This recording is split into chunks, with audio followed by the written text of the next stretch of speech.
Happy birthday, Satoshi Nakamoto. I'm joined by my colleague, CoinDesk reporter Tom Carreras on this very special day.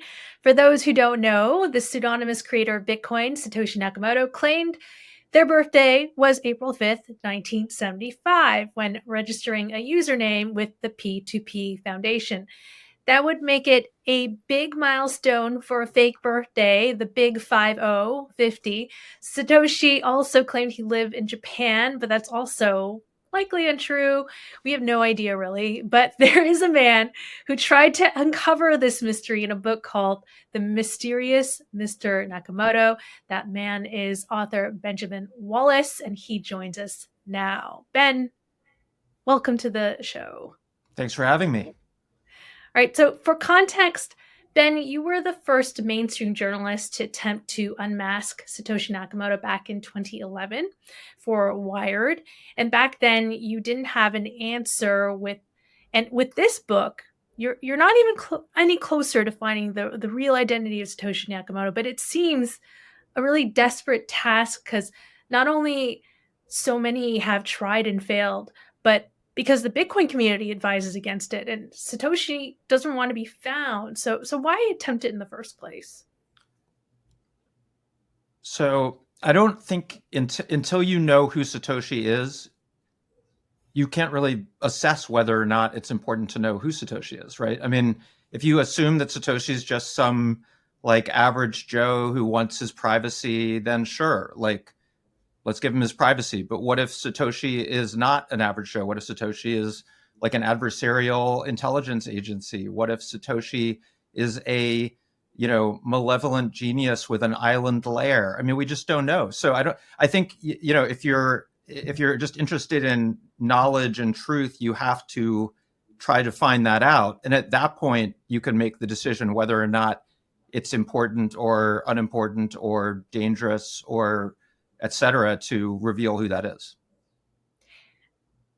I understand that. Fair point. Tom, you read the book, and I've only read excerpts up to now. Tom, what were your thoughts and your top questions after reading it? I thought it was a great book. I think that crypto people, the Bitcoin community, they tend to be very wary of Nakamoto like investigations because sometimes, it can feel like you've got like an outsider coming in saying like, oh, these idiots, they have no idea who even created Bitcoin. Like, I will figure it out in 2 hours. And the Benjamin's book is not like that at all. Like, it's very thoughtful. He considered the question very seriously. He's never condescending towards the crypto community or the Bitcoin community. Even though he disagrees with him on sort of like, I guess he disagrees with a majority who say, let's keep Nakamoto secret. He's got a different take, but it's never patronizing, which is really good. At the very beginning of the book, he says, he started this investigation. He renewed his investigation because he kept getting emails that Elon Musk was Nakamoto.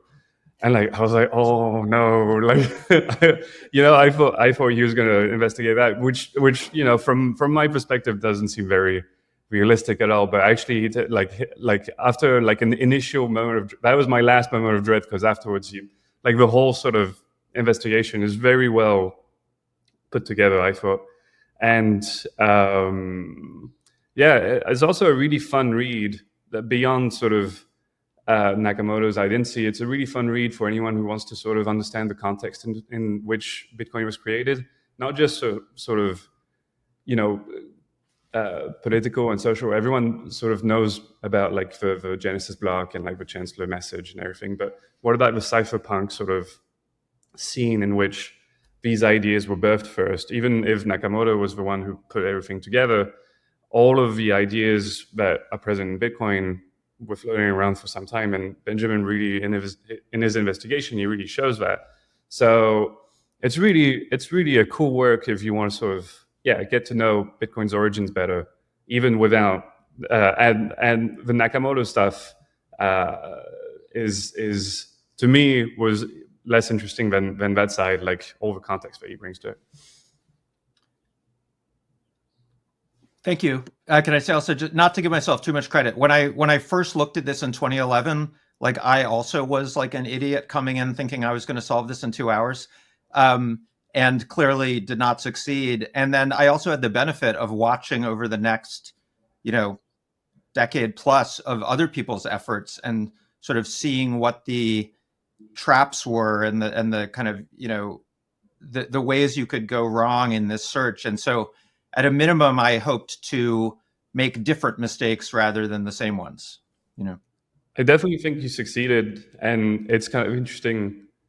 It is interesting to see you reflect on these other investigations as well, because you talk about the Dorian Nakamoto scandal and like stuff like that, and it's great to see your perspective on how all this sort of had an impact. And the thing to say, like, in defense of your Wired piece, if you went and you did interview everyone back in 2011 already. Like, yep. You talked with Hal Finney, you talked with Nick, and you tried to reach out to all the people that you suspected of being Nakamoto. I think even though it sounds from the book that you didn't necessarily pay attention too much to like Bitcoin after 2011 until like roughly 2020, 2021. I think you do bring a lot of perspective to this. That, for example, I got into crypto like in 2020. Like you have a perspective on this that I'm never going to be able to have, even if I work in it every single day. So one of the questions I had was sort of, how do you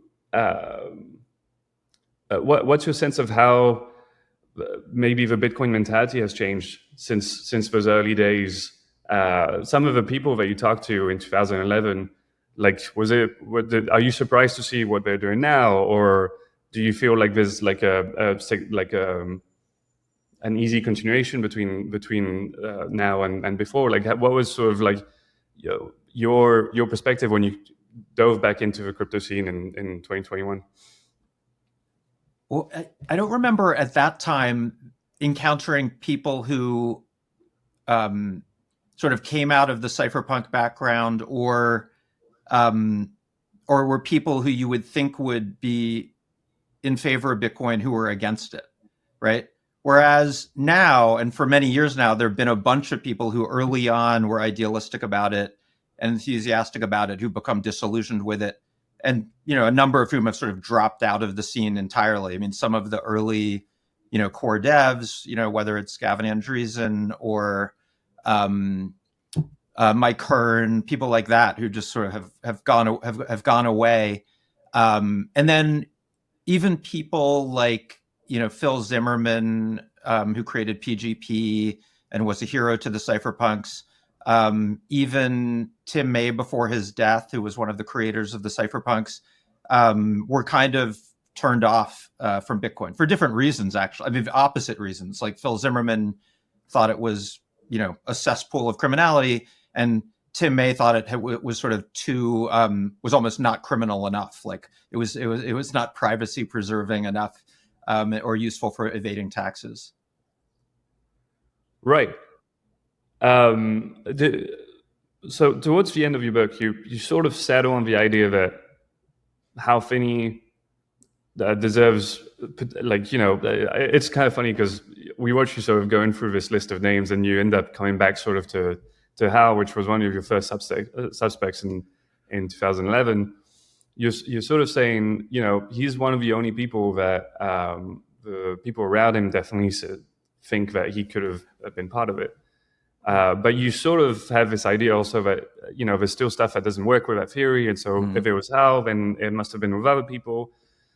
I don't know when you finished your draft, but like, is that still where your thinking is? Has it been easy for you to like be like, okay, you know what, this is more or less where my ideas are? Are you still continuously thinking about it?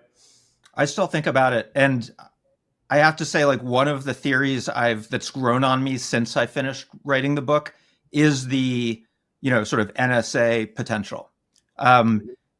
Because not because I have any affirmative evidence pointing to the NSA so much as through process of elimination, and that it explains a lot of things, or it would explain a lot of things. It would explain why none of the people who, kind of come up as possibilities is a clean stylometry hit for Nakamoto. It would explain all of the kind of superhuman, if not inhuman behavior, like not taking credit, not cashing in. And,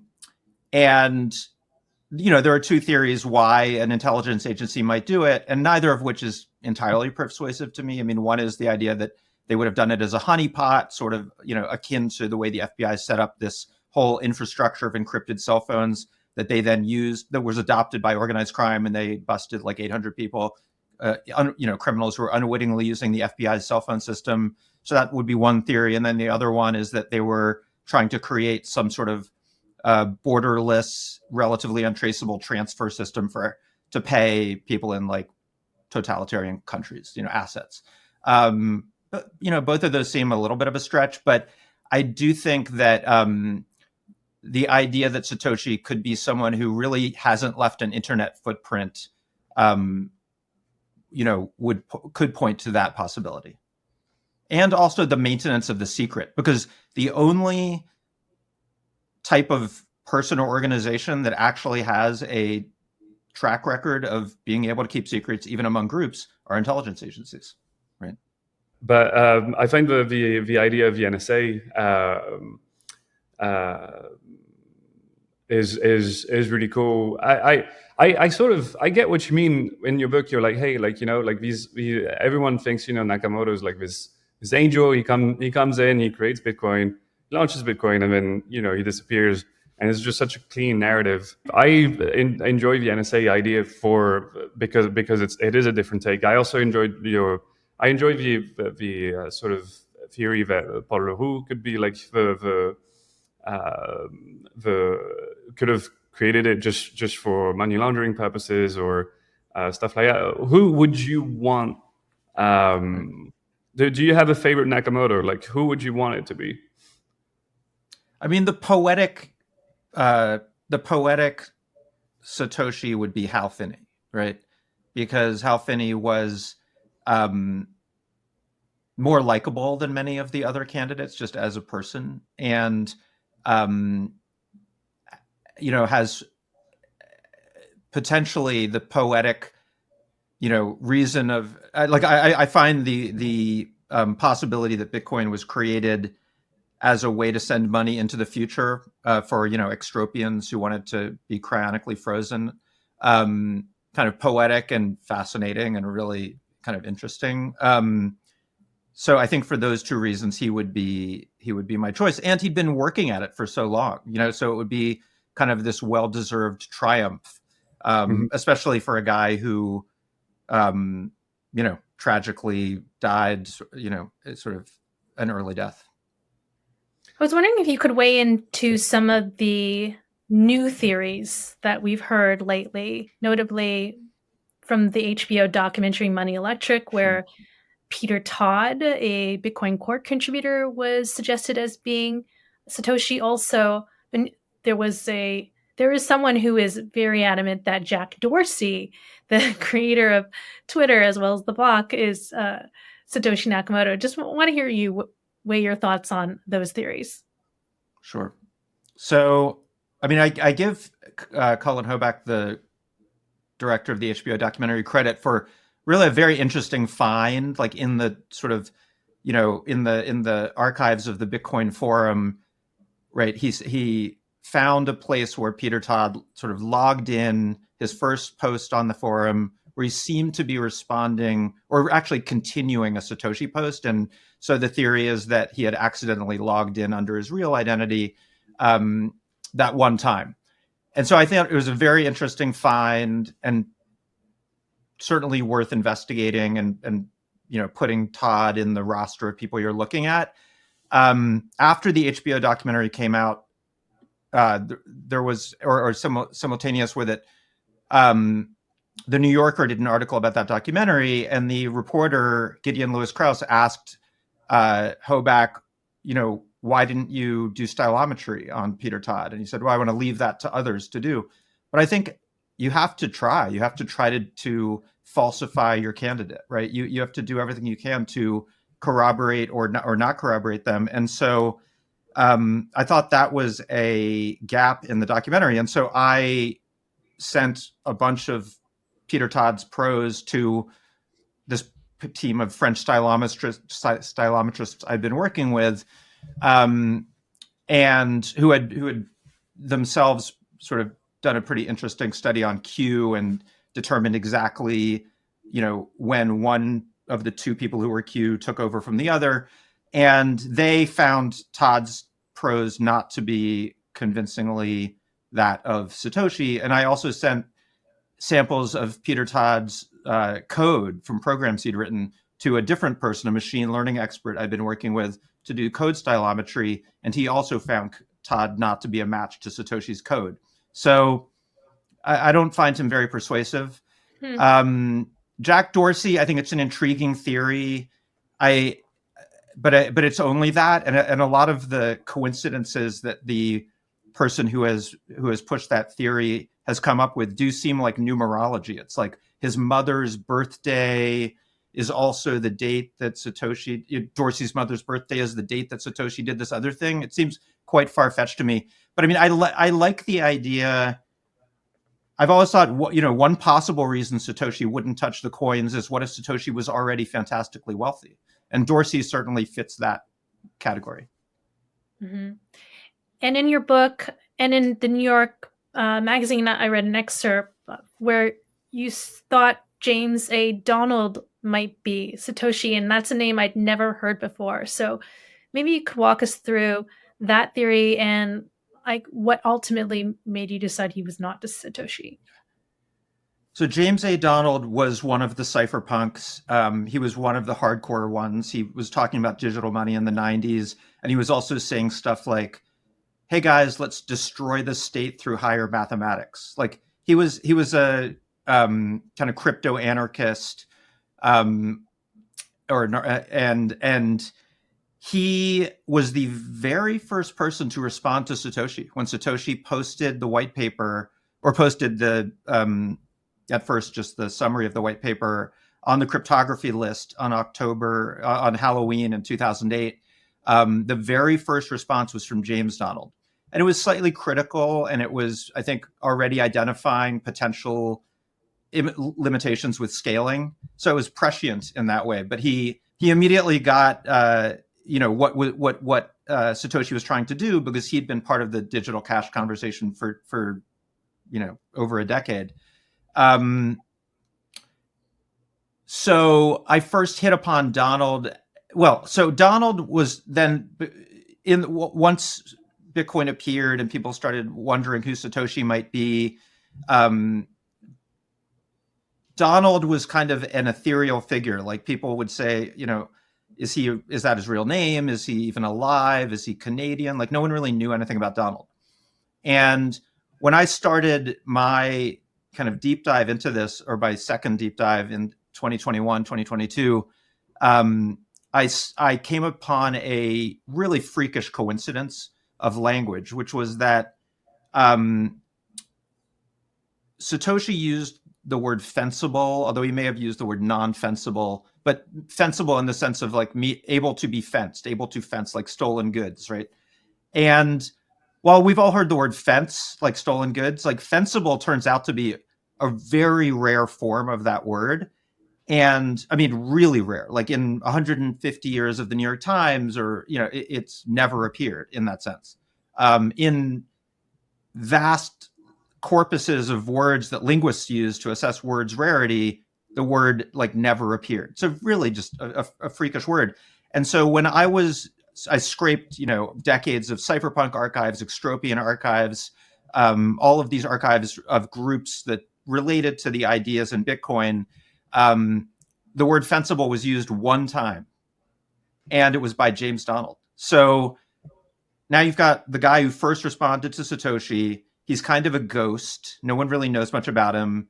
And he used this one word. So that's really what got me onto him. The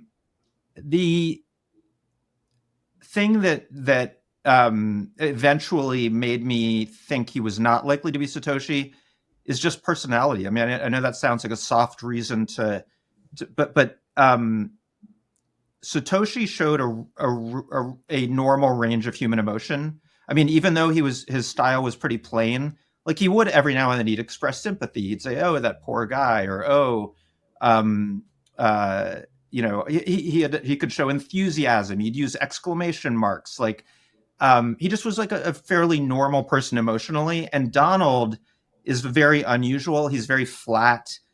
He has become, I guess you could call him an edgelord, and he was always kind of an edgelord. But I mean, he has a blog in which he just spews like the most vile, material. That he's kind of a neo-reactionary, Curtis Yarvin adjacent guy, and you never see sympathy or empathy from him. You never see enthusiasm. It's just a very different personality.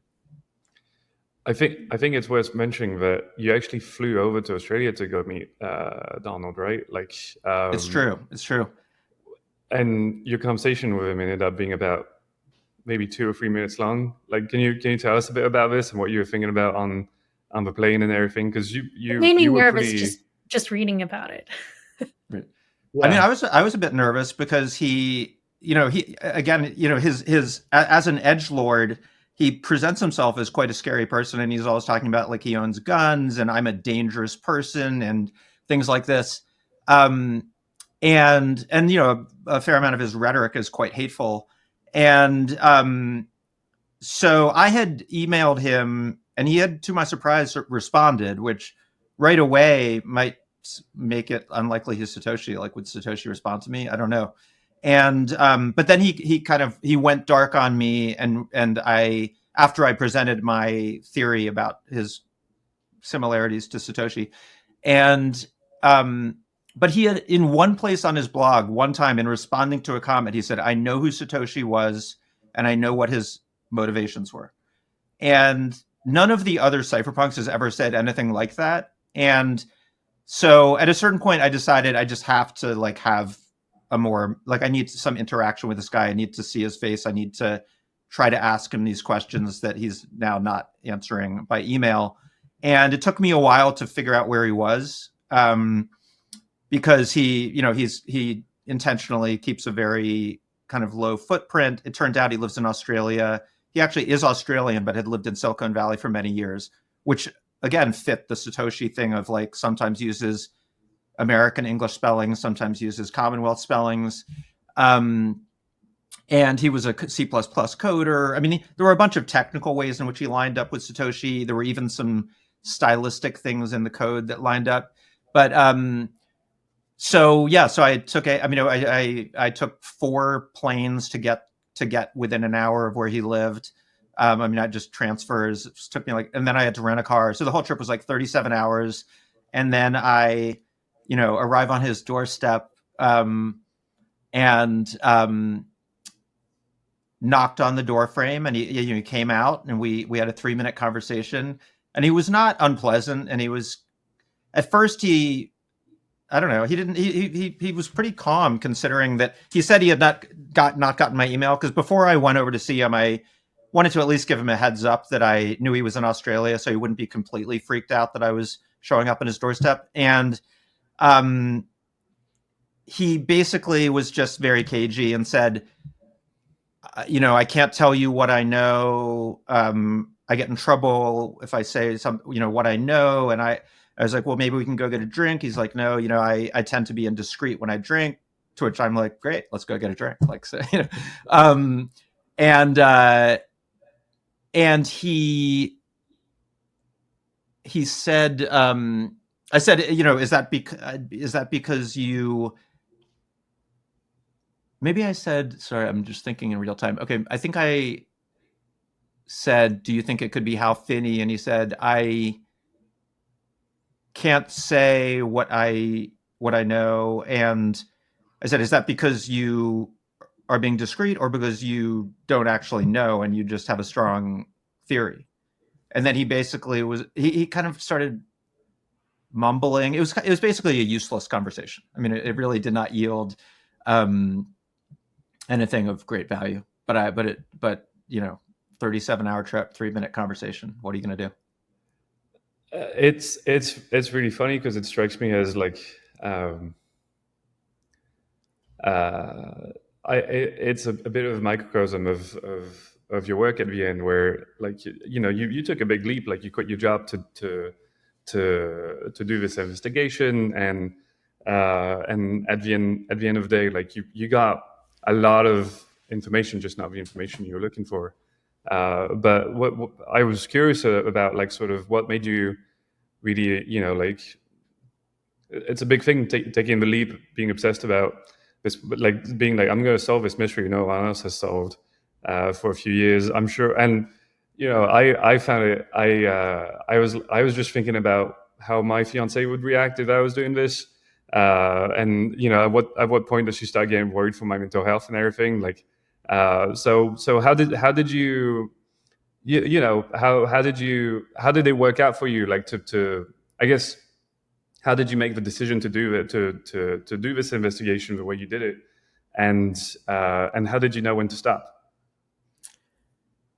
Well, there's the sort of the boring, just practical,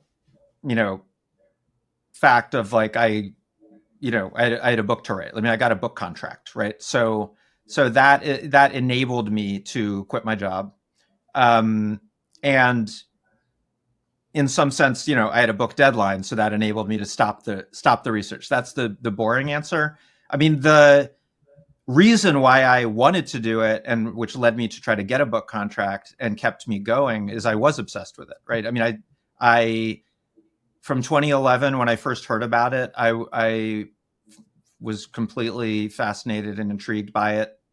And by 2021, when I, got this Elon Musk, this email over the transom, like insisting that Elon Musk was Satoshi, I thought sort of enough time had passed and enough attempts had been made that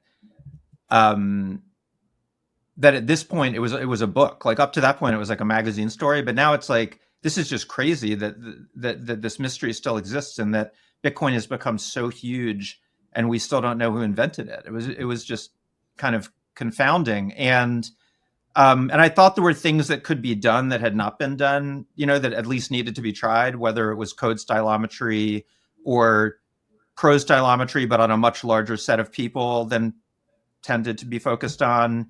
When you say code stylometry, maybe you would just explain what that is to people who Sure. not be What familiar. code stylometry or stylometry generally? Both. Okay. So stylometry, which really originated as prose stylometry, text stylometry, is using essentially statistical analysis to attribute authorship for a document where the authorship is unknown or uncertain. So this was done, in the 1960s with the Federalist Papers. Some of the Federalist Papers, it was like, was it Madison? Was it Hamilton? Was it? And these statisticians,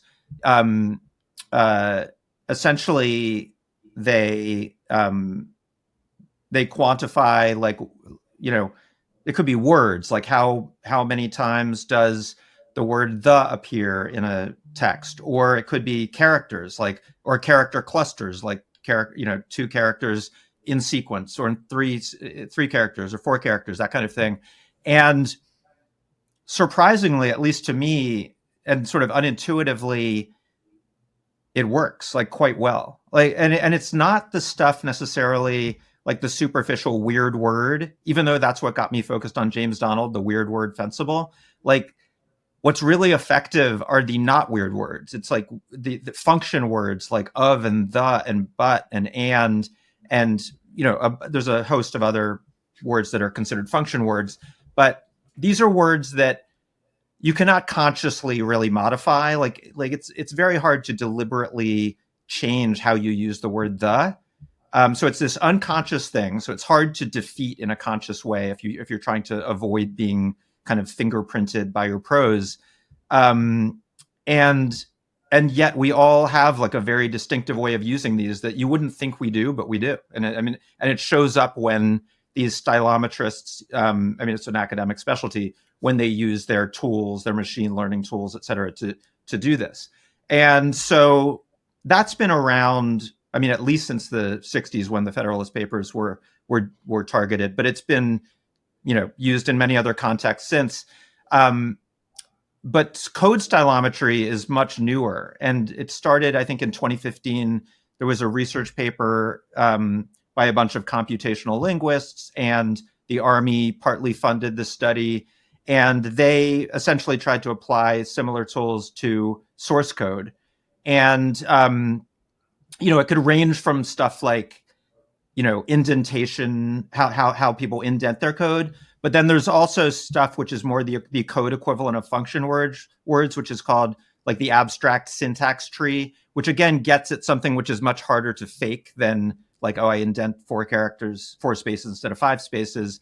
The abstract syntax tree is much more like, how does the coder think? And like, do they, a function nested within a function nested within a function versus like this other person who only never goes deeper than like 2 functions of nesting, like that kind of thing. So, and again, it's like remarkably accurate. So these were the technologies that I was trying to bring to this Satoshi problem.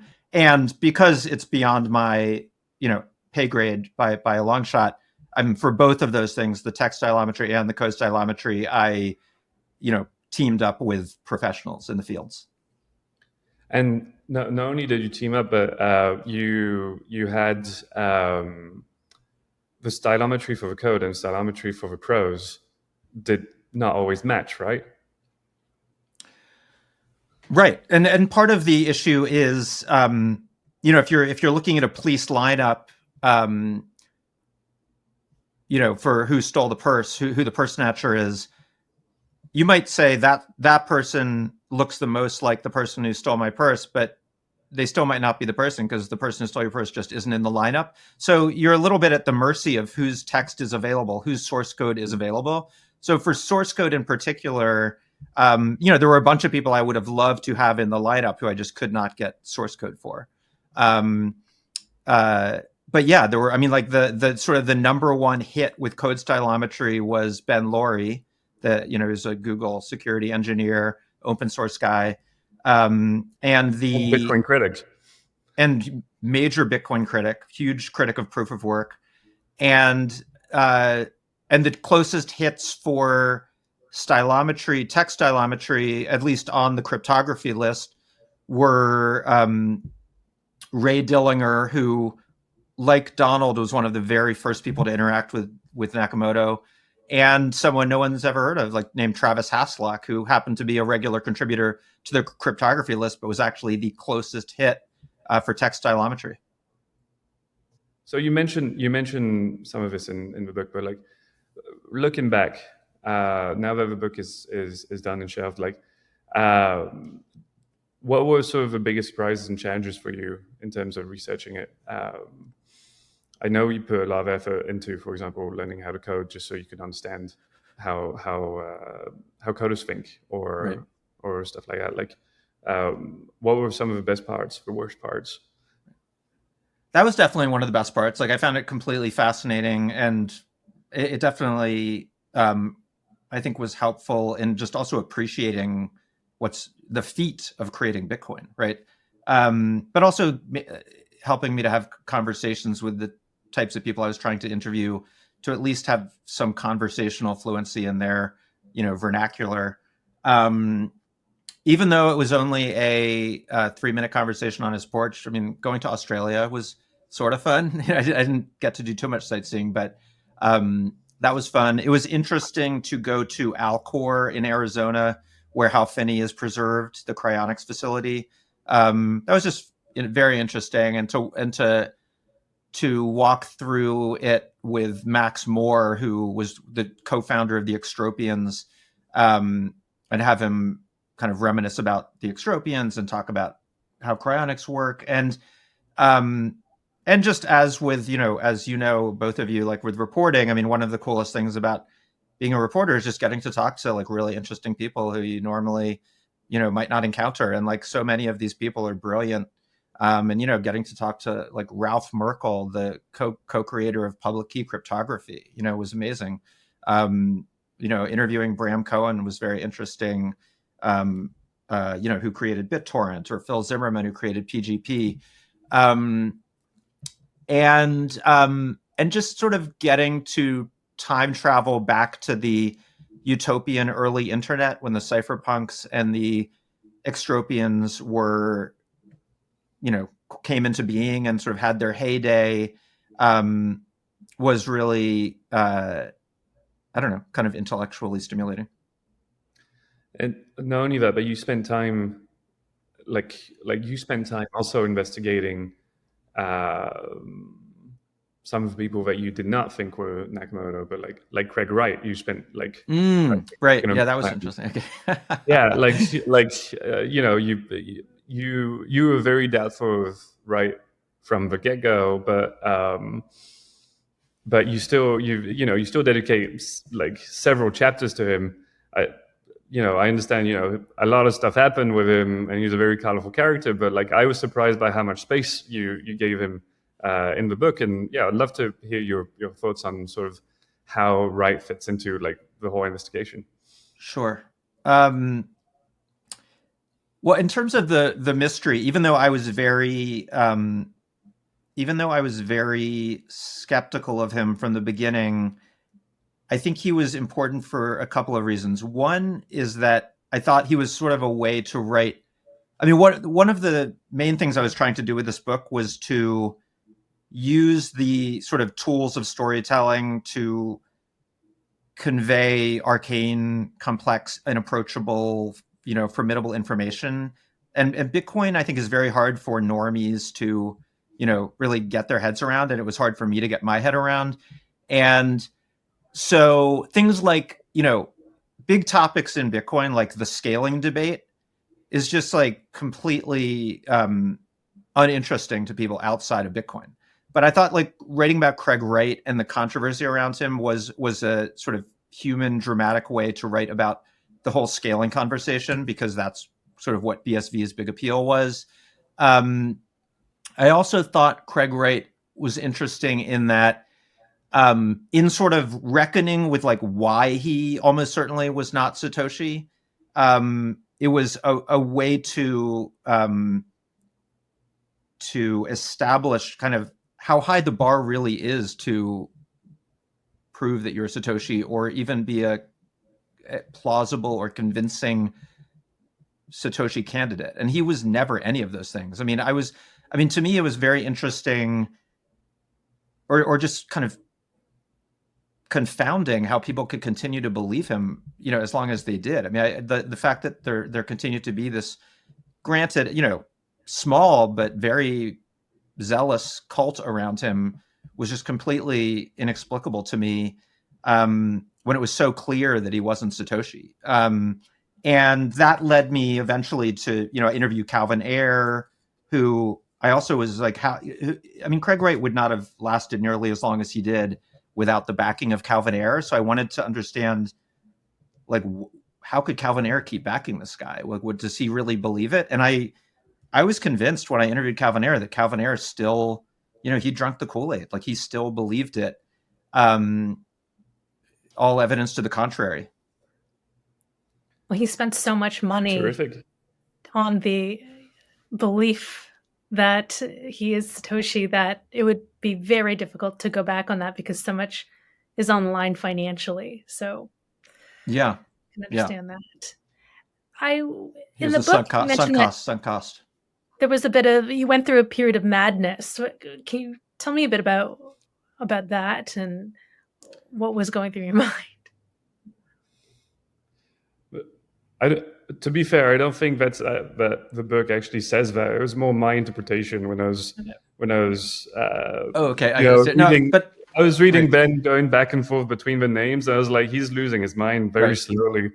To your point, look, I had these sort of, as you might, it's sort of, I think happens with these types of reportorial quests. Like, my wife was definitely giving me like the arched eyebrow occasionally, and like, my laptop would be whirring and overheating because I was scraping all this stuff off the web, and she'd be like, "How's your Bitcoin mining going?" And told my daughter, I said, like, I described something as suboptimal, and my young daughter was like, "What does suboptimal mean?" And my wife was like, "Nerd language," you know. So I mean, she was sort of like aware of me as being a little bit down the rabbit hole.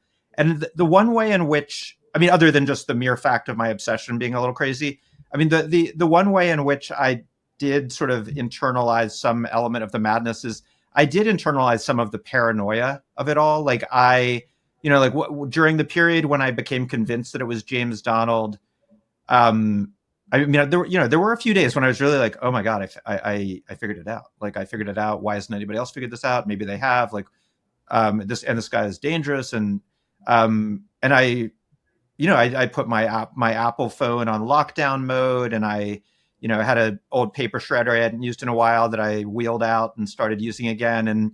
And so I will cop to sort of mild temporary madness at some point.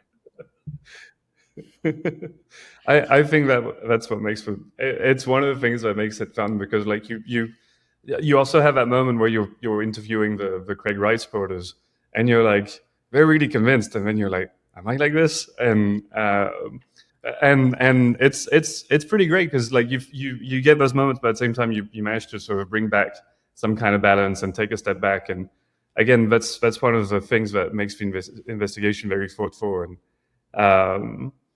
I think this is my last question, but like, do you have any plans to investigate other aspects of crypto, or was that sort of the big one, and you're off to a different kind of mystery next time?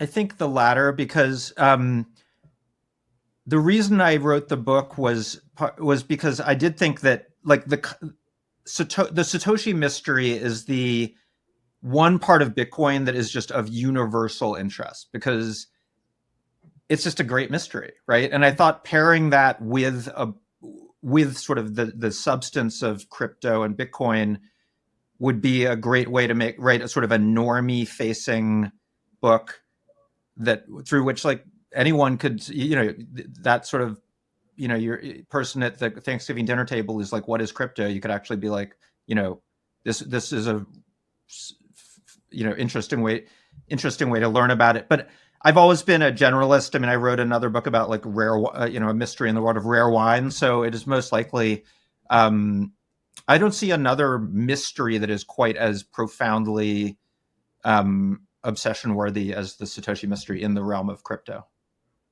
What's been the reception of the book so far? Well, so one of the things I was trying to do that I actually feel like, I mean, it's my book, so I take this with a grain of salt, but I think I succeeded. Is like, I wanted to write a book that was this book that sort of was, a Trojan horse for sort of normies, where come for the story, stay for the learning. But I also wanted the book to be credible to crypto people. And so one of the ways in which I think it is credible, or so far, I've not gotten like any sort of the Bitcoin backlash that I thought I might get. But I think one reason is I was determined not to fall prey to like confirmation bias, right? And it doesn't mean that there weren't moments when I did fall prey to it, but I always tried to falsify my candidates. And so I did not, so as a result, it's not a book that says like, it's Peter Todd, and then like I'm sitting there having to defend all the reasons why it probably isn't Peter Todd, and I didn't say, I'm gonna put a target on the back of some random guy in Temple City, California, who lives with his mother and like had to turn off his internet because he's broke and has nothing to do with crypto or doesn't have anything to do with crypto, and just happens to have the name Satoshi, like middle name Satoshi, so I was going to avoid all of those traps. But I also, wanted to interview as many of the core players as I could. So to answer your question, I've received some very gratifying emails from some people who are not like Bitcoin maxi type people, but more like serious computer scientists who liked the book. And I mean, it's kind of early to know what the reception is. You know, I mean, I got some nice reviews, I got some not nice reviews. TBD. I am curious. Did you ever hear from Hal Finney's widow, and have any clues on that? I hired a fact checker when I was working on the book, and she spoke to the fact checker, and you know, because I had interviewed Hal Finney by email back in 2011 when he was using an eye tracker to communicate. And then I tried to interview her for the book, and I didn't hear back from her. But then during fact checking, she did engage, and she, you know, went through the fact checking process. And then prior to the book coming out, I sent her a copy of the book, but I have not heard from her. All right. Well, I feel that. Do you think we'll ever know who Satoshi Nakamoto is? I kind of do, but I don't know when or how or why. I mean, if it's a intelligence agency, it will eventually be declassified, or there will be another Edward Snowden. If it is a group, then I think at some point, you know, some child or grandchild will come upon a dusty, you know, laptop with like some contemporaneous emails that point the way. Maybe AI will yield some results that pre-AI we have not been able to get, and maybe quantum computing will yield some insights when, you know, when SHA-256 and, you know, RIPE-MD 160 or whichever it is get broken. You know, maybe that will yield some new clues. And I don't know. It just it seems impossible to me that even if Satoshi died or dies with the secret intact, that there isn't someone or wasn't someone around Satoshi who at a minimum would say, you know, I have to come forward after all these years that during that, you know, 1.5 year period, like he was on his computer these hours. I mean, there will be something more will come out, because how could it not? Right. Do you guys agree? I love a good Satoshi whodunit theory story. I love it personally, and often you do learn more about the history of Bitcoin in the process, so that's always rewarding in itself. Ben, thank you so much for joining us. Always, Christine, Tom, thanks so much. These theories. All right, this was fun. Thank you, Ben. Really a pleasure to meet you and to chat with you and get your insights. Great to meet you.